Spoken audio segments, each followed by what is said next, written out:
dégg sànq ba léegi waxu restructuration. mais bu ñu fàttalikoo bu ñu demee ñu xool communiqué FMI yëpp amul benn bu mu si wax restructuration bu dul bi gars yi enchaîné di def ay déclaration naan du ñu restructurer ñoom ñoo leen mujjee ne su fekkee da ngeen di restructurer c'est à vous de nous proposer un programme. mais FMI waxul leen da ngeen di restructurer dañuy restructurer. maanaam forcé wuñu leen. kenn proposé wuñu leen. ñoom ñoo taxaw di wax loolu dans leur communication. loolu mooy première chose. D'accord. Deuxième chose. bulletin statistique de la dette bi boo seetloo bu baax mon frère lan la 2019 ba 2024. 2024 ouais, c'est ça. Ils se sont basés sur quoi? Les données fiabilisées par le cabinet Mazars. fan la yem le 31 décembre 2024. yéen kañ ngeen jël nguur gi. très bien léegi revenons sur le bulletin statistique de la dette.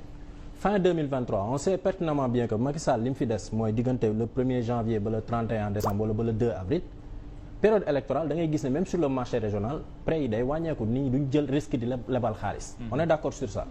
donc yéen le 31 décembre 2024 yéen a yóbbu déficit bi à hauteur de 2300 milliards te yaa rappelé nga ko sànq c'est le déficit qui augmente le stock de la dette n'est-ce pas. donc 2300 milliards yéen a yokk loolu noonu ci stock de la dette léegi boo ci boolee boo demee 2023 nga amoon service de la dette wala encours de la dette bi nekkoon 20 700 donc bu ngeen ñëwee tey ne dette bi mu ngi toll. Effectivement 2023 nañ ko yokk 2300 mais pourquoi parce que on a fait une étude un audit certifié par la Cour des comptes qui dit que ni le déficit n'était pas de 3%. xaar maa ngi ñëw loolu moo tax.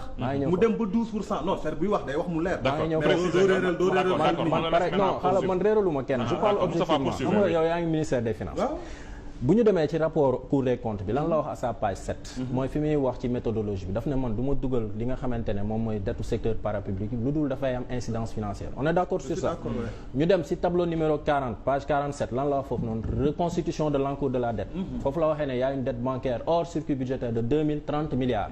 donc yéen bu fekkee da ngay yóbbu déficit bi à 2000 et quelques milliards loolu dafay fekk ne peut-être dafa am loo war a fay service de la dette bi mooy yokk.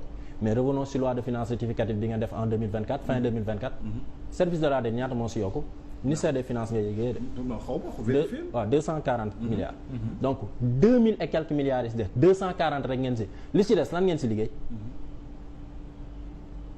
non yow la interpellé. non poursuivez. ok non xam nga sànq dafa ma dagg si benn logique bu ma nekkoon. d'accord mais non parce que maa ngi doon ñëw si loolu noonu. d'accord c'est important parce que ministère des finances nga nekk quoi du dëgg. donc je reviens encore si wàllu dette bi tey bu ñu nee dette bi mu ngi toll ci 25000 milliards c'est parce que si biir 25000 milliards yi am na lu ngeen ci def ci première année bi absolument donc loolu lu tax fàttali woo leen ko. donc 2019 2024 bi dafay couvrir une partie de leur gestion. très bien ok te ñoom si seen gestion je rappelle que 2023 ñu ngi tolloon ci 20 700 2024 en cours loolu la administration centrale xam nga daal du ma dugal dette secteur parapublic mon frère parce que. les sociétés parapubliques état du ci intervenir fekk ñoom amuñu ay problème pour mën a fay seen bor. on est d'accord sur ça je parle sous le contrôle waaw je parle sous le contrôle de monsieur Niang léegi lenn mooy problème bi foofu noonu question d'école la yéen bu fekkente ne on parle de dette bu ñuy waxtaan dëgg-dëgg ci dette lu tax tey jii encours de la dette bi bu ngeen ko calculer lu tax yéen actualiser woo leen tamit PIB parce que institution yi nga xamante ne moom mooy institution financière yi ak yooyu li leen gën a intéressé ce sont les ratios on est d'accord sur ça.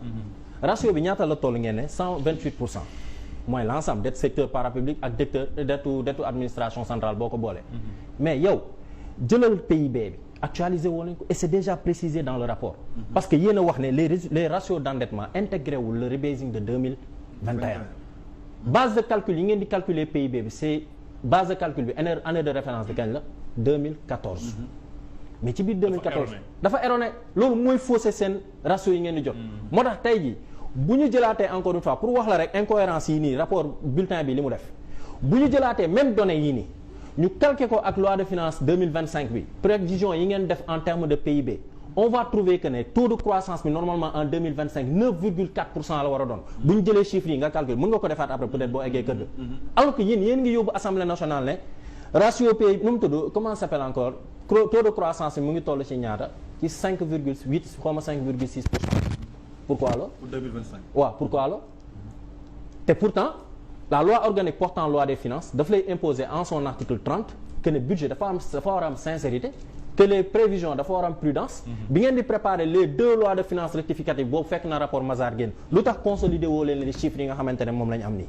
loolu moo ñu dugal ci coow bi donc l'histoire de la dette on a déjà faussé les ratios et quand on fausse les ratios bu ñu demee di discuter du ñu mën a discuter mon cher gis nga ratio yi nii boo ko jëlaatee nga calculer ko sur la base du rebasing on sera à environ 99% comme li kii waxoon foofu di nga am tuuti marge de manœuvre pour mën a négocier 99% au lieu de 111%. Non, je veux dire. D'accord. Non, mais bien sûr, 100% moo gën 128% mon frère. Bien sûr. Non, attends, 100% nga nekk 100% ak nga nekk 128% ban moo la gën a.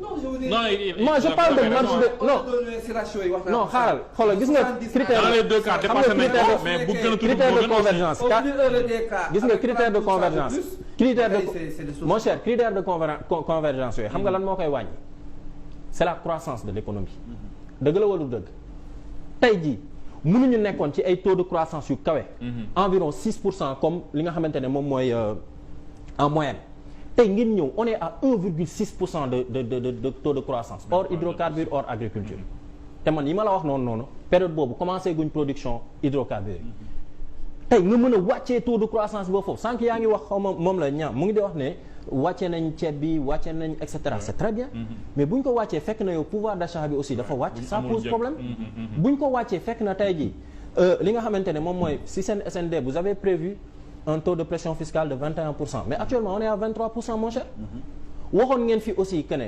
tey boo xoolee même le truc là comment ça s'appelle encore le presse bi nga xamante ne dafa waroon ñëw indi des fonds additionnels pour mën a dimbali li nga xamante ne moom mooy comment ça s'appelle la gestion active de la dette et la gestion budgétaire mais tey on est à combien sur un objectif de 740 milliards on est à 53 milliards léegi tey loi de finances rectificative bi nga nar a préparer yow mais vous aurez des problèmes parce que tey manque à gagner bi boo ko ñëwee pousse ba année fin d'année on se retrouve vers environ ay 300 milliards yoo war a perte nan nga ko mën a dabaatoo donc tey le problème en réalité c'est pas la dette en tant que telle parce que rappelé nga ko xam nga lu tax ma déglu discours am mu neex ma c'est parce que il a rappelé des principes yoo xamante ne sénégalais yi dañ ko war a comprendre une partie de la dette notamment principale bi dañ koy refinancer moom xam na ko donc l'histoire ay 25 000 milliards 30 000 milliards loolu du problème le problème mooy est-ce que économie bi mu ngi tourner pour mën a tey ji changer ratio yi c'est important te économie bi tey pour ñu delluwaat si lii nii il va falloir ñu intégrer les travaux du rebasing pour que tey suñu ratio yëpp changer